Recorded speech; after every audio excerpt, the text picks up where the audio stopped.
کر رہے ہیں تو پھر یہ ہمارے لیے سزا ہے، ورنہ ہمارے لیے ابتلا ہے، آزمائش ہے، امتحان ہے، اور ہم اس میں اللہ کی قربت کے ذریعے سے اللہ کی پناہ میں آ کے سرخرو ہو رہے ہیں، کامیاب اور بامراد ہو رہے ہیں۔ یہاں ہمیں دیکھنا ہوگا کہ اس وقت سسکتی انسانیت کے لیے ہمارا رویہ کیا ہے۔ کیا ہم نے اشیاء خورد و نوش سے لے کر کے ضروری ادویات تک اور انسانی ضرورت کے لیے اس وبا سے بچنے کے لیے جو ماسک پہنا جاتا ہے اس کو حصول زر کا ذریعہ بنایا، یا کہ ہم انسانیت کی خدمت کے لیے اس وقت میدان عمل میں موجود ہیں؟ تو ہم اپنے عمل سے، اپنے رویے سے اپنے آپ کو جج کر سکتے ہیں، اپنے آپ کو دیکھ سکتے ہیں۔ اقبال نے کہا تھا اپنے دل سے پوچھ، ملا سے نہ پوچھ۔ تو ہمیں اپنے اندر سے فتویٰ ملتا ہے ہم کس جگہ پہ کھڑے ہیں، تو ہمیں اس حوالے سے اپنے آپ کو دیکھنا چاہیے۔ اللہ تعالیٰ جل شانہ نے ہمیں اس ابتلا میں، اس آزمائش میں مبتلا کیا ہے، تو اس میں اس کی حکمت بالغہ کیا ہے ہم نہیں جانتے، لیکن ہم اس کی طرف ہی رجوع کر کے، اس کے حضور عجز کر کے، اپنے گناہوں کی معافی مانگتے ہوئے کثرت استغفار کے ذریعے سے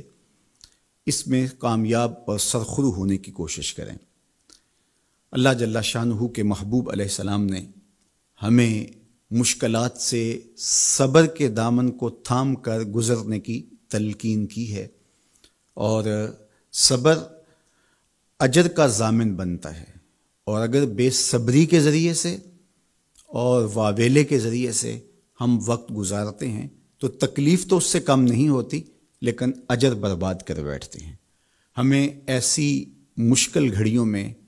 صدقہ و خیرات کے ذریعے سے اللہ کی قربت اختیار کرنے کا حکم دیا گیا۔ فرمایا گیا داو مرداکم بالصدقہ، اپنے مریضوں کا علاج صدقے سے کرو، تمہارے امراض کا علاج صدقے میں چھپا ہوا ہے۔ جب تم صدقہ کرتے ہو تو مشکلیں ٹلتی ہیں، تکلیفیں دور ہوتی ہیں، اور پھر تضرع کے ساتھ، زاری کے ساتھ، دعاؤں کے ساتھ، التجاؤں کے ساتھ اللہ کے حضور پیش ہو جاؤ۔ تم امتحان گاہ میں کھڑے ہو، وَاسْتَقْبِلُوا امواج البلا بالدعاء والتضرع، فرمایا کہ بلاؤں اور آزمائشوں کی موجیں جب تمہاری طرف بڑھ رہی ہوں تو تم تضرع اور زاری کے ساتھ اللہ کی مدد اور اللہ کی پناہ لے لو، اور جب تم اس کی پناہ میں آ جاؤ گے تو پھر تکلیفیں تمہارا کچھ نہیں بگاڑ سکتی، تمہارے درجے بلند ہوں گے، اور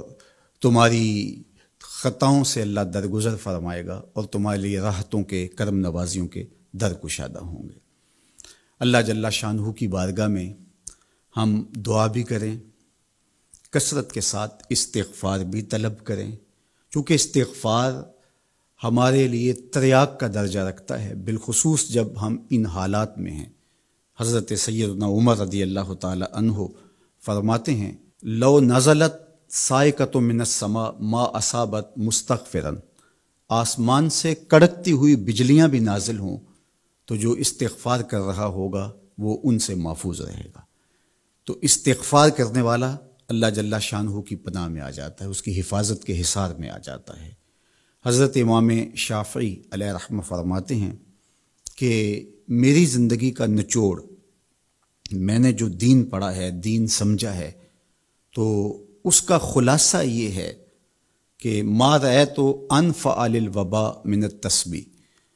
وباؤں اور ابتلاؤں کے اندر تسبیح سے بہتر میں نے کوئی وظیفہ نہیں پایا ہے۔ تو جب آپ اللہ کی تسبیح بولتے ہیں، اس کی پاکی بولتے ہیں، تو آپ اللہ کی رحمتوں کے حصار میں آ جاتے ہیں، اس کی پناہ میں آ جاتے ہیں۔ تو اللہ تعالیٰ جل شانہ آپ سے مصیبتوں کو اٹھا لیتا ہے، تکلیفوں کو اٹھا لیتا ہے۔ تو استغفار طلب کیجئے، اللہ کی تسبیح بولیے، اور قرآن مجید کی کثرت کے ساتھ تلاوت کیجئے۔ آج جب کہ فرصت کے لمحے ہمارے ہاتھ آ ہی گئے ہیں اور ہم کسی وجہ سے گھروں میں بیٹھ ہی گئے ہیں، تو اس موقع پر ہمیں کتاب اللہ کے ساتھ جڑنا چاہیے۔ کتاب اللہ کے ساتھ ہمارا تعلق جتنا مضبوط ہوگا، اللہ پر یقین اتنا ہی پختہ سے پختہ تر ہوتا چلا جائے گا۔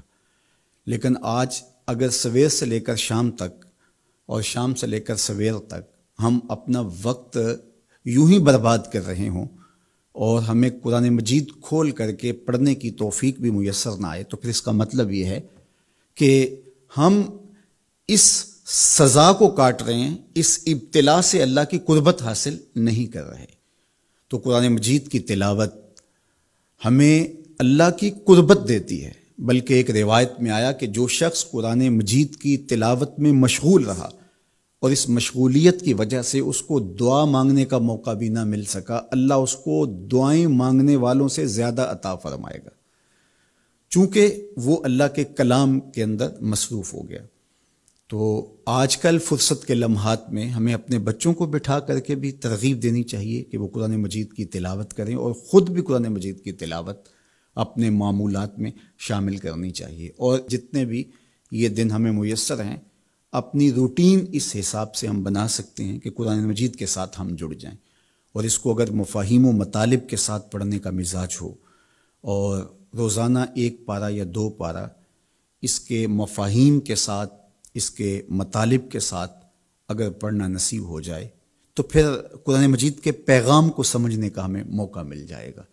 چونکہ یہ کتاب ہمارے آقا و مولا حضور ختم المرتبت صلی اللہ علیہ وآلہ وسلم کی وساطت سے ہمارے نام ہمارے رب کا پیغام ہے، سندیسہ ہے ہمارے رب کا۔ ہمارے رب نے ہمیں کیا کہا ہے ہمیں سمجھنا چاہیے۔ دنیا کے کسی ایسے ملک سے میرے اور آپ کے نام کوئی خط ہو اور اس زبان میں ہو جو زبان میں نہیں جانتا، تو اتنی دیر تک میں چین سے نہیں بیٹھتا، آپ چین سے نہیں بیٹھتے جب تک اس کے مندرجات معلوم نہیں کر لیتے، اس میں خوشی کی خبر ہے یا کوئی غم کا قصہ ہے، یہ خط میرے نام کیا پیغام لے کر آیا ہے۔ تو صاحب یہ قرآن حضور کی معرفت ہمارے نام ہمارے رب کا خط ہے، تو ہمیں دیکھنا ہوگا کہ اس کتاب نے ہمیں کیا پیغام دیا ہے، اس کتاب کا حکم نامہ ہمارے نام کیا ہے، اور پھر ہم اس کتاب کو اپنی زندگی میں اتار کر کے اپنے شب و روز کے اندر شامل کر کے اس کی تعلیمات کو ایک پاکیزہ اور ستھرے مسلمان بن کے ابھر سکتے ہیں۔ تو اس موقع سے بھرپور فائدہ ہمیں حاصل کرنا چاہیے، اس کی تلاوت بھی کریں۔ خالی تلاوت بھی قرآن مجید کی تمہیں محرومیوں سے نکالے گی۔ حضرت اقبال علیہ الرحمہ نے اپنے ایک دوست کو خط لکھا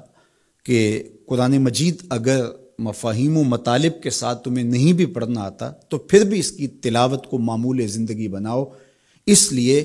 کہ ناظرہ قرآن پڑھنے سے بھی قلب کا تعلق حضور کے قلب اطہر سے جڑتا ہے، حضور سے قربت نصیب ہوتی ہے اس کتاب کے پڑھنے سے، اس کی تلاوت کرنے سے، چونکہ یہ حضور کے قلب اطہر پہ نازل ہوا ہے، حضور کے سینہ اقدس پہ نازل ہوا ہے، تو اس سے تعلق حضور کے قلب اطہر کے ساتھ جڑنا ہے۔ اور ہمیں فرمایا گیا کہ راتوں کی تنہائیوں میں اٹھ کے قرآن پڑھا کرو اور قرآن پڑھتے ہوئے رویا کرو، اور یہ بھی فرمایا گیا فَإِن لَّمْ تَبْكُوا فَتَبَاكُوا، اور اگر رونا نہ آئے تو رونے کی کوشش کیا کرو، تکلف کے ساتھ اپنے اوپر وہ کیفیت طاری کرو کہ تمہاری آنکھیں آنسوؤں کا خراج دیں اس قرآن کو پڑھتے ہوئے۔ کیا یہ تصور تھوڑا ہے کہ جب تم قرآن پڑھ رہے ہو تو اس خیال میں ہو کہ میں اپنے رب کا کلام پڑھ رہا ہوں؟ فرمایا تمہارا رب سے ہم کلام ہونے کو جی چاہے تو قرآن کھول کے بیٹھ جاؤ، یہ رب سے ہم کلام ہونا ہے۔ حضرت داتا گنج بخش علی حجویری علیہ الرحمہ سے ایک مرید نے کہا حضرت اگر رونے کی کوشش کریں تو پھر بھی رونا نہ آئے تو فرمایا پھر اپنے مقدر پہ رویا کرو،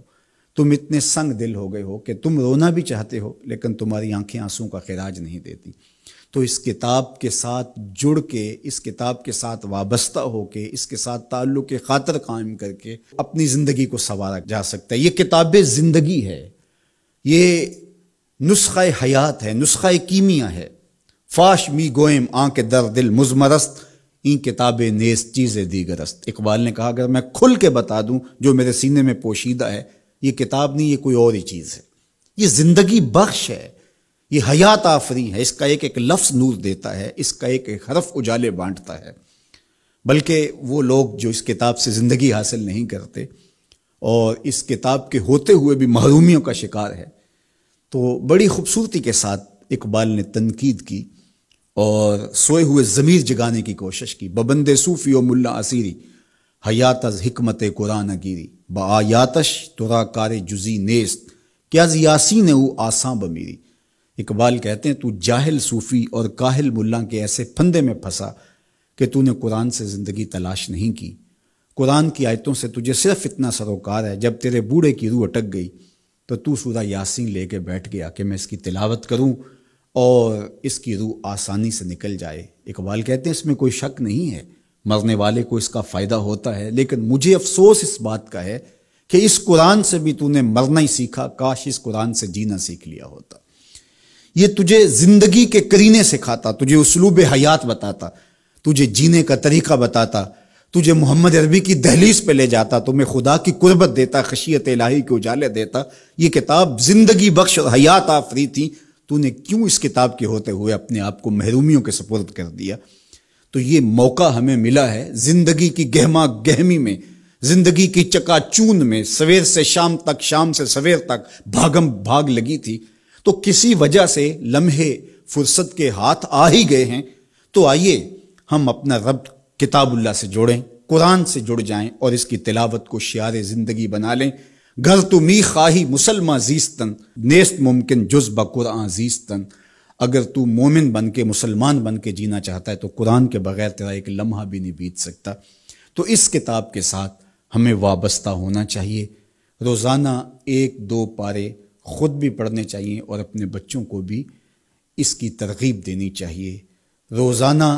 ہماری صبح کا آغاز تلاوت کلام مجید سے ہو تو زندگی کتنی خوشگوار، پر نور، تاباں اور منور ہوگی۔ تو اس موقع پر میں مشورہ دوں گا اپنے جملہ ناظرین سے، سامعین سے، کہ وہ کتاب اللہ کے ساتھ جڑ جائیں اور یہ کتاب دیکھنا کہ کیسے موتی اچھال کے تمہاری گود میں ڈالتی ہے۔ یہ دنیا کی واحد کتاب ہے جو اپنے قاری کو اس کے نفسیات کے مطابق، اس کے مبلغ علم کے مطابق، اس کے ظرف کے مطابق اس کو عطا کرتی ہے۔ دنیا کی کتنی کتابیں ہیں جو ایک عام شخص کے لیے تو دلچسپ ہیں، لیکن جو علم کی بلندیوں پر اڑ رہا ہے تو اس کے لیے اس کتاب میں کچھ بھی نہیں ہوتا، اور کتنی کتابیں ہیں جو اہل علم کے لیے تو سرمایہ ہیں، لیکن جو نچلے درجے کا عام شخص ہے اس کو اس کی سمجھ ہی نہیں آتی۔ لیکن قرآن ایک ایسی کتاب ہے، اس کو جس طبقہ زندگی سے تعلق رکھنے والا پڑھے، چاہے وہ ایک عام شخص ہو اور چاہے وہ بہت بڑا مدقق ہو، جو بھی پڑھے قرآن اس کو اس کے ظرف کے مطابق فیض دیتا ہے۔ ہم ہوئے، تم ہوئے کہ میر ہوئے، اس کی زلفوں کے سب ہی اسیر ہوئے۔ یہ اس کتاب کا اعجاز ہے، اس کتاب کا کمال ہے، اور یہ اپنے پڑھنے والوں کے لیے آسان ہے، رشد و ہدایت کی ضامن ہے اور اللہ کی قربت کا ذریعہ ہے، ہمیں زندگی گزارنے کا اسلوب دیتی ہے اور حیات آفرین کتاب ہے۔ تو اس کے ساتھ ہمیں جڑنا چاہیے اور اس موقع سے ہمیں بھرپور فائدہ حاصل کرنا چاہیے۔ ایک بات میں یہ بھی عرض کرنا چاہوں گا کہ اس موقع پر خاص طور پہ ہمیں تھوڑا سا اپنا محاسبہ کرنے کے لیے بھی وقت مل گیا ہے۔ بھاگ دوڑ کے اندر سویر سے شام تک ہمیں اپنے آپ پر غور کرنے کا موقع نہیں ملا اور مقصد حیات کو سمجھنے کی فرصت نہیں ملی۔ ہم کیوں آئے تھے دنیا پر؟ مقصد زندگی کیا تھا؟ کیا رزق کمانا ہی مقصود حیات تھا؟ چلو حلال ہی صحیح، یہ تو کام چیونٹی بھی کرتی ہے، صبح اپنی بل سے نکلتی ہے، کسی کو ضرر نہیں دیتی، تکلیف نہیں پہنچاتی، حلال رزق جمع کرتی ہے اور شام تک وہ اس کام میں لگی رہتی ہے۔ موسم برسات کے لیے بھی جمع کرتی ہے، اپنے بچوں کے لیے بھی ضرورت پوری کرتی ہے، کسی کو تکلیف بھی نہیں پہنچاتی۔ اگر یہی وظیفہ حضرت انسان کا ہے تو پھر انسان میں اور حیوانات میں، بہائم، وحوش، طیور میں فرق کیا ہوا؟ یہ اشرف المخلوقات پھر کس بات پہ ہوا؟ تو کیا یہ انسان کے لیے باعث شرف ہے؟ نہیں، انسان کے لیے شرف کا سبب کوئی اور ہے۔ اس نے اپنے مقصد کو سمجھنا تھا، آنے کے مقصود کو جاننا تھا، اور جو اپنے مقصود زندگی کو ہی نہیں سمجھ پایا تو قرآن نے ایک مقام پہ ارشاد فرمایا، من کان فی ہذہ اعمی فہو فی الآخرۃ اعمی، جو اس دنیا میں اندھا رہا کل قیامت کے دن بھی نابینا اٹھایا جائے گا۔ اس سے ان آنکھوں کی بے نوری مراد نہیں ہے، وہ تو حدیث پاک میں آتا ہے جو آنکھوں سے آزمایا گیا، ان دو محبوب چیزوں سے آزمایا گیا، تو اس کو اللہ تعالیٰ اس کے بدلے میں قیامت کے دن اجر دے گا، صلہ دے گا۔ دنیا کے اوپر اگر کسی کو بینائی نہیں دی گئی تو کتنی بڑی آزمائش ہے۔ جہاں اندھیرا ہے، کائنات کی رنگینیاں، خوبصورتیاں، کائنات کا جمال،